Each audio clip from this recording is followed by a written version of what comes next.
Why is this the greatest album of the year? The Hellenistic period was characterized by a large degree of uncertainty.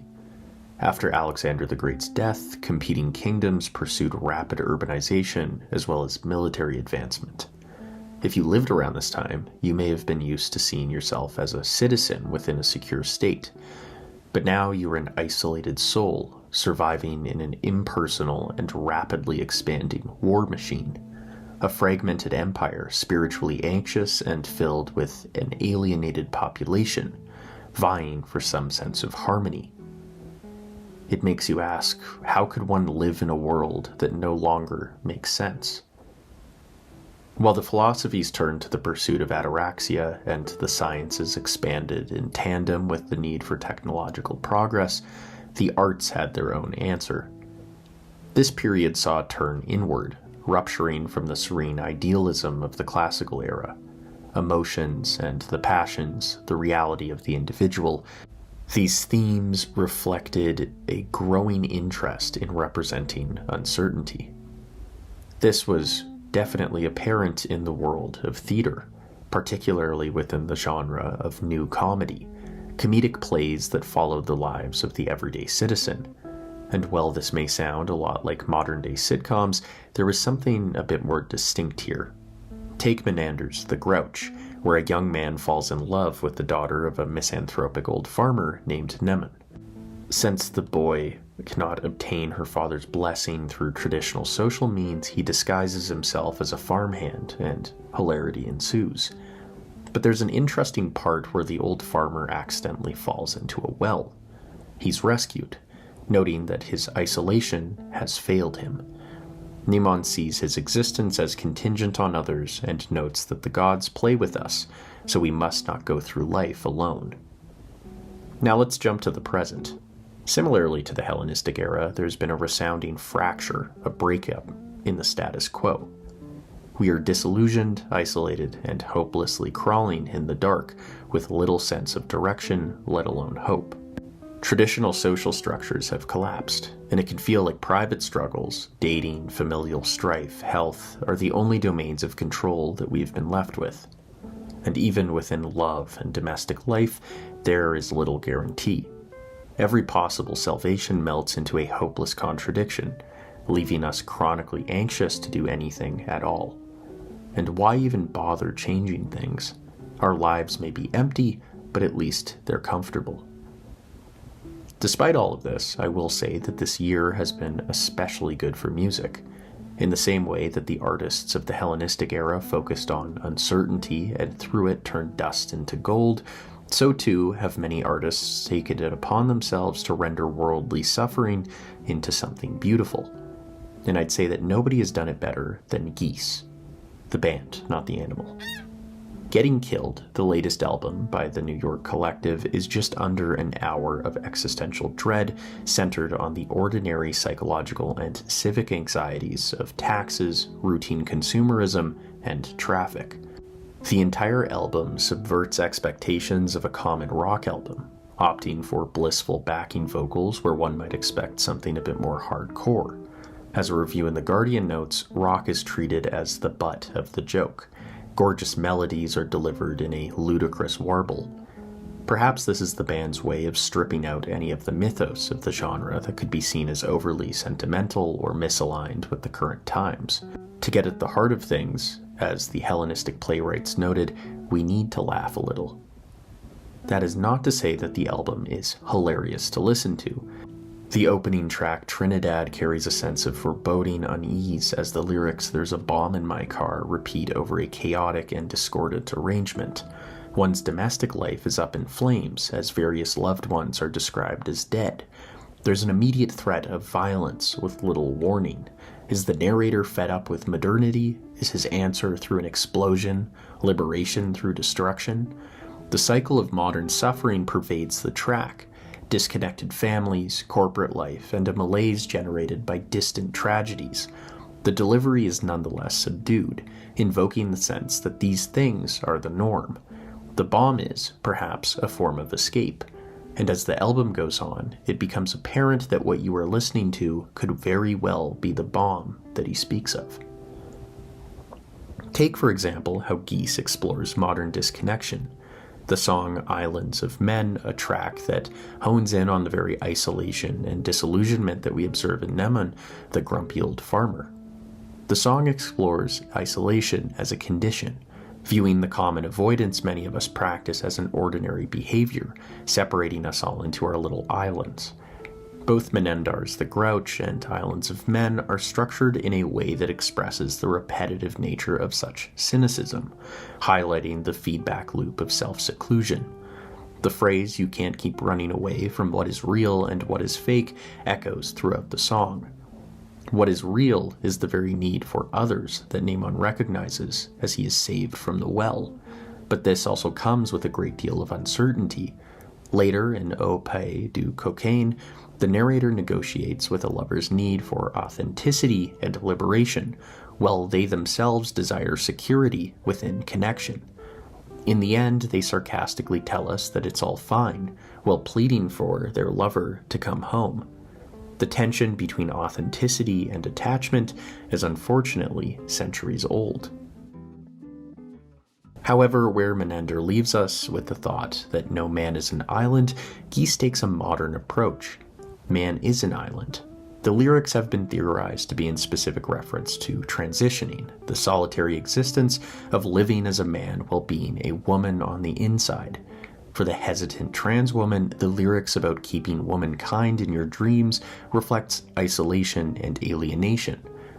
Thus, man is an island articulates the feeling that one's outer label as a man is experienced as a disconnection from the rest of the world, a dysphoric sense of social and even societal rejection. While written about very different subject matter, this could be taken as a typical example of Hellenistic theater. The personal is political, and the resolution almost always involves some acceptance of greater uncertainty. Cameron advises the listener or himself to stop fleeing from what is perceived to be fake or false. Boxes, labels, those things that make one grow up. The lesson here? Whether it's the conceptual ambiguity of gender itself, or more broadly, identity, the lyrics plead with the listener to stop running away, stay put, and face the world, real or fake. The title track is the emotional core of the album. The lyrics represent life as something that sustains and destroys. As Cameron sings, "I'm getting killed by a pretty good life," and similarly feels like he is being destroyed by the city, institutions, systems, the numbing routines of consumerism and digital slop. It makes this song an existential anthem, striking at the core of what many feel in the year 2025, a resounding, gnawing sense of decay. The unsettling chants contrast with the energetic percussion, evoking a dissociative feeling of multiple conflicting selves, both within and externally. The alteration of a constrained and chaotic vocal arrangement offers an atmosphere of apocalyptic self-immolation, a fragmentation of the soul through the push and pull of various agents of modernity. Even Cameron struggles to feel bad for himself here, as his tears always trickle down inevitably onto someone far worse off. Nonetheless, in a similar fashion to the opening track, Cameron seeks liberation from cyclical suffering, likening modernity to a gumball machine, something that looks sweet, but is nonetheless mechanized, claustrophobic, and banal. The song also deals with the paradox of discourse. I can't even hear myself talk, I'm trying to talk over everybody in the world. These lyrics could highlight just how out of touch we are with ourselves, and simultaneously our nascent urge to be heard, resulting in an incomprehensible chatter that leaves us just as confused as before. Above all, this song exemplifies exactly why I think this is an existentialist rock album. With the means to broadcast our opinion and influence, to live comfortably, to live a pretty good life, modern existence has nonetheless become an agent of unwariness and spiritual decay. Taxes, one of the lead singles, takes the Hellenistic approach of placing the mundane as a centering force of existential struggle and despair. Paying taxes is framed as a moral punishment, worse than burning in hell since it's imposed on everyone, innocent included. Geese use a tragicomic approach to the subject, that is, the state and its coercive nature. Doctor, heal yourself, I will break my own heart from now on, gestures at a system of care that has the potential to cause pain, perhaps through reinforcing the status quo, and simultaneously demonstrates a bitter acceptance of Cameron's own proclivity towards self-destruction. And finally, Long Island City, Here I Come, the closer, leaves us with a feeling similar to the playwrights and artists of the Hellenistic period. Amidst uncertainty and oppression, there is a progression forwards, a shuffling about, and some sense of direction. Little is resolved. In fact, Cameron here grapples with two potential salvations, music and religion, noting that neither guarantees peace in the end, or at least not yet. Through the lyrics that refer to Jericho blocking Joshua from the Promised Land, we return to the image of the city as an obstacle to liberation. Joshua, as the story goes, defeats the city with the horns of a trumpet. Later on, Cameron describes Maria pleading with him to stop playing the cowbell with his gun. These are direct references to the album cover, the wedding of instruments with weapons, a trumpet blowing and a gun aimed directly at the listener. Is this the bomb in the car? A masterpiece that invokes liberation from urban malaise, a reclamation through artful defiance? Cameron is no longer running away.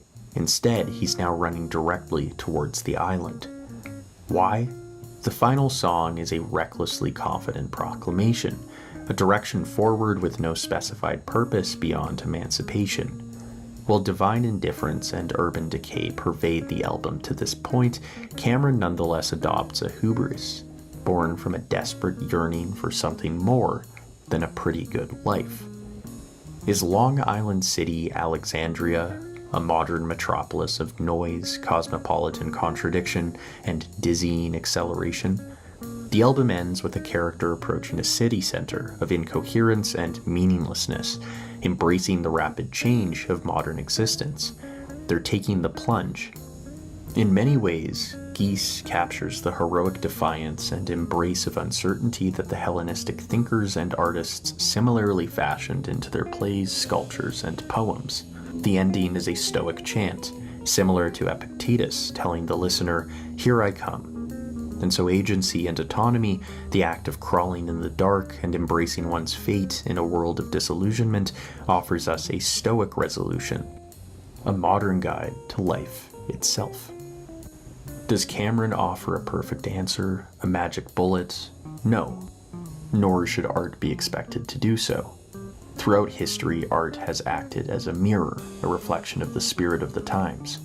Menander gave us the Grouch, reflecting social stratification, pessimism, and the need for others in times of uncertainty. Similarly, Getting Killed is a perfect reflection of the modern condition. Misanthropy, political violence, divine indifference, and a resounding sense that none of us know where all of this is heading. Nobody is coming to save us, and now it's time to choose our own direction.